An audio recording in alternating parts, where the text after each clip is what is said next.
my name is Kimberly Burton. I go by Kim. I'm the owner and CEO, lead photographer of Capture the Moments Photography, where I specialize in wedding, family, and lifestyle photography. Wonderful. How did you get into photography? Oh God, so there's a long-winded story. We're here for a story. Right? I started when I was 15. When I was in high school, I was an athlete, so I thought the track was going to be like my ticket to any and everything. My sophomore year, I kind of hit a dead end where I was like, I don't really like this. I'm very much a person where I love sports. I love the grit that comes with it. And so track as a sport, either you're all in or you're all out. Like there really is no in between. And so I realized like as I got older, as I hit puberty, as my weight kept fluctuating, I kept getting injured. I had shin splints one day, then I had something going on with, a different bone another day. It was just too much. And I realized like this is not what I see myself doing for the next 3 years in high school, and which was hard for me because I was very much, that was my identity. Everyone associated Kim with the track runner, the fast girl.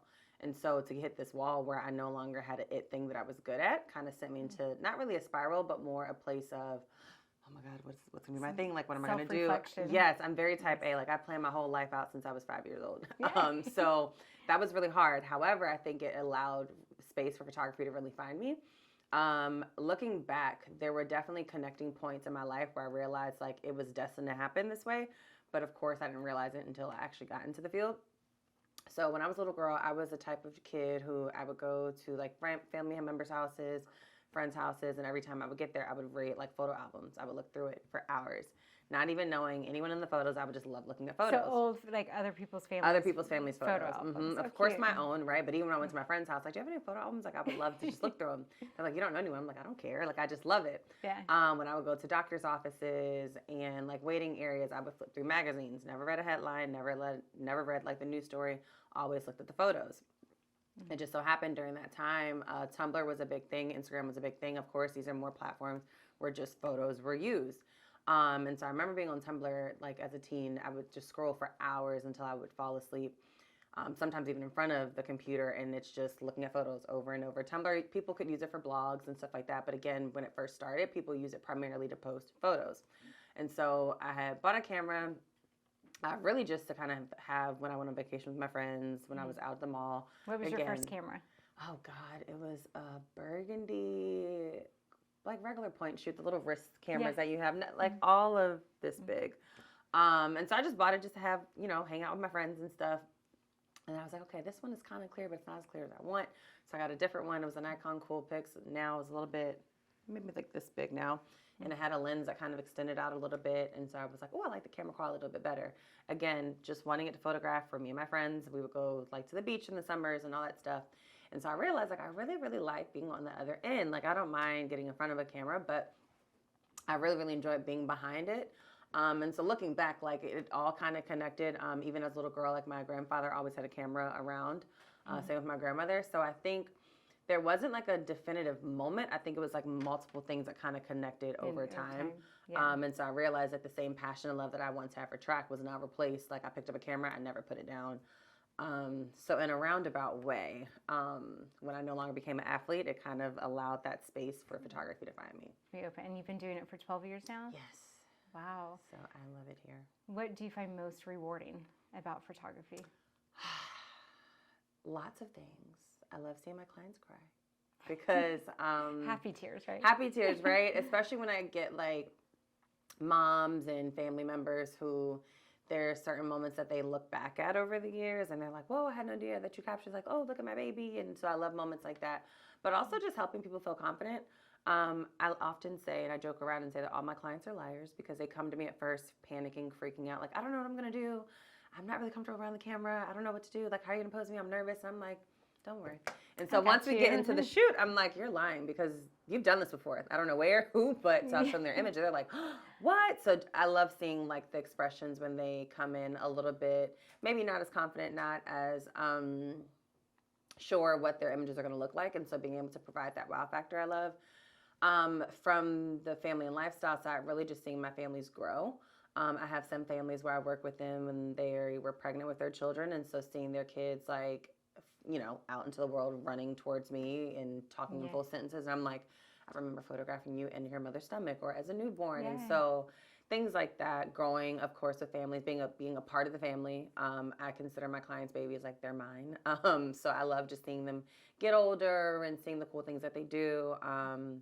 So yeah, there's a lot of things that I love, but I think definitely growing with families for sure. Yeah. And just being a part of those pivotal moments in someone's life. Absolutely. It's rewarding. Yeah, capturing those moments that are going to live on long past. Play on the name. Yes. Yep, no pun intended. So I did it. that was everything that I wanted it to be. I wanted it to be a place where people just value documenting their family's legacy. Where do you see the future of your company I would going? love to open up a studio. I'm not in a rush. But in the next 5 years, I definitely foresee that happening. And I think that's the biggest thing. Having my own space. I think initially I didn't really care for it too much because I do a lot of on-location work. I love outdoors, but of course, when it's cold and when there are other things, I think there's a lot that goes into constantly renting out places. I would love to have my own place to call home, especially for my newborns, right? I do newborns in home, but there's nothing like having everything already set up. You just come to me, it's done. So that would be a bigger dream of mine. A pipeline dream down the road. Yeah. Absolutely. What are you doing for advertising and marketing these days to get people in? Yeah, so word of mouth for sure. I love that. It kind of does it for me. Email marketing, so I have an email list going. Definitely leveraging social media, Instagram and Facebook. TikTok I'm slowly getting into. A little bit of SEO. So a little bit of all the above, but I think majority of my clients come to me, either they're continual clients, they're referrals, or they find me through social media. Wonderful. Tell me a little bit about what would you say to the next generation wanting to get into photography? Know your why. I think that photography is a growing field, and I love that. And some would even say it's getting oversaturated, but I really think knowing your why. I used to get a lot of pressure, especially in college, because the core of what I do is family lifestyle. And so in college, I went to, a pretty fun school where there was content events, there was fashion shows, there were campus-wide events, and so they were like, why don't you bring your camera? I'm like, that's not really my niche. And so sometimes people will think that because you're a photographer, you just photograph any and everything, and that's not who I am. I'll photograph any and everything because I really love what I do, but what brings me the most joy is not photographing an event on campus. It's going to be photographing someone pregnant and having their first child, or having, their first set of family photos. Those are things that really, really make my heart warm and fuzzy. So really finding that thing that drives you and why you got into the field, because one thing that I learned the last few years, because I do love all facets of photography, even when it comes to doing grad shoots, I did that a lot in college because those were more my clientele. Yeah. Also, I was very, very young. I still am young, right? So I think my markets have changed, but really, I think if I could have found my niche a whole lot sooner, it's like a double-edged sword. On one hand, I would have wished I found my niche a whole lot sooner because I could have just marketed to just that audience. But I also appreciate being not as narrow because I was able to travel with all of my people. And so now, maybe 10 years ago, I had a client, I was taking their grad photos, but now they're coming back to me for their wedding. Now it fits. So to any other photographer, I would say definitely find your niche, find your why, and really trust the process. I think that we're in an era where people want success so fast. And that is so detrimental because you're used to doing things fast. You bypass all the other foundational skills. And so I think I've learned to just be patient. I had no choice, right? I started at 15 years old. I didn't know what the heck an LLC was. I didn't know anything about taxes and all those things. And so I think trusting that all the things I needed to know as a business owner, I've learned along the way, and not getting frustrated because where I was at 18 wasn't the same as someone who had been shooting for the last 10 and they were in their 30s and 40s. So really trying not to compare yourself to other photographers and really just trusting your own journey as an entrepreneur. Sure. Did you have anyone that helped you? Yes, that was going to be my next part. Get a coach, get a mentor for sure. Yeah. So my mentors have changed over the years. I think different people have been monumental to the seasons of business that I've been in. My very first mentor at 15 was someone that was connected to the school that I went to. She worked at one of the places I would volunteer at, and so she was very much family lifestyle photography as well. And so any type of equipment I wanted to get, she was my 911, hey, Amanda, I'm thinking about getting this camera. What do you think? She's like, girl, get that. She was the one to teach me how to shoot in manual and doing all learning about, ISO and aperture and shutter speed. She was truly my holy grail in the first, I want to say 5 to 6 years of me starting off. So about, again, 15 to around 19, 20. When I got to college, of course, I moved away, so I wouldn't connect with her as often, but definitely still kept up with her from afar. Then looking at studying other people's work. So there were a lot of people whose work, like, I would just study the heck out of it. Of course, like, I believed in my own creative, like, abilities, but I really liked how they did their composition and their lighting and all that stuff. More recently, I'm now in a fabulous coaching program that I love, and so I think really never stop learning. I also think that sometimes with photographers, you can get to a point where you could feel like, I've got it, I'm good, and that you're too big to continue to get coaching, and that's not true. Like, photography is such an ever-changing field. There's something always shifting. So, okay, 10 years ago, the thing was DSLRs. 20 years before that, it was film. Now it's mirrorless. Like, there's something always going to shift, and so I'm really big on having people that are smarter than you. And so I like that at every stage in my business, I've always been connected to people who were a little bit more advanced. So they can kind of, show me the ropes of things that I don't really know as much. So that has been helpful. Definitely had a lot of mentors over the years. Yeah, mentors are everything. Everything. Yeah, everything. Learn from other people and grow. Mm-hmm. Yeah.